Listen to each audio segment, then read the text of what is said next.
Clip आज सुद्धा माझ्या फोनमध्ये आहे।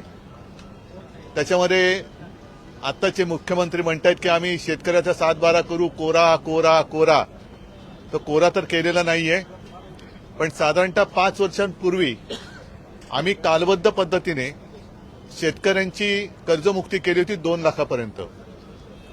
आणि ही कालबद्ध पद्धतीने केल्यानंतर त्याच्यामध्ये पात्र अपात्र हे नियमांचं किंवा अटीतटींचं असं काही जंजाल ठेवलेलं नव्हतं।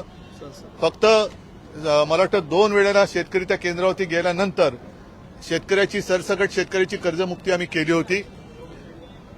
दुर्दैवाने त्याच्यानंतर कोरोना आला, म्हणून नियमित कर्ज परतफेड करणाऱ्यांचे 50,000 रुपये प्रोत्साहनपर राशी होती, ती आम्ही द्यायला सुरुवात केली आणि आमचं सरकार पाडलं गेलं। एकूण जर का अर्थसंकल्प पाहिला तर 7-12 तर कोरा झालेला नाहीच आहे। लाडक्या बहिणींचं जे काय भरीव 2100 रुपये देणार होते त्याचा कुठे उल्लेख नाहीये। कॉन्ट्रॅक्टरसाठी मात्र ठोस योजना आहेत, म्हणजे प्रत्येक ठिकाणी अगदी डिटेलमध्ये त्याचा कुठून कुठे मार्ग किती होणार आहे, किती कोटींचा होणार आहे, या कॉन्ट्रॅक्टरसाठी ठोस योजना आहेत।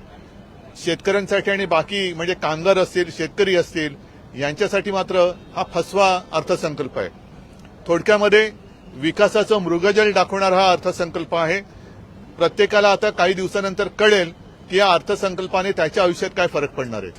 मला असं वाटतं, एकतर राज्याची आर्थिक परिस्थिती ही कशी आहे हे सगळेजण जाणतात। कर्ज काढून फटाके वाजवणारा हा अर्थसंकल्प आहे।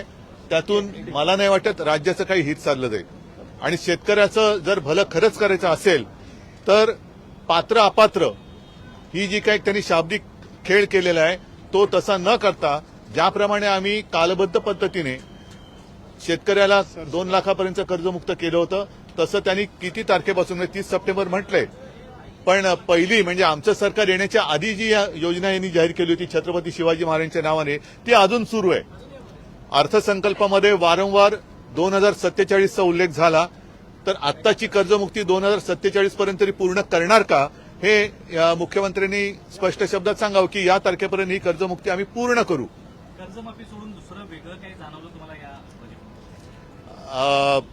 जरा थापांची लेवल वाढले, थापाचे उन्नत महामार्ग झालेले थापांचे।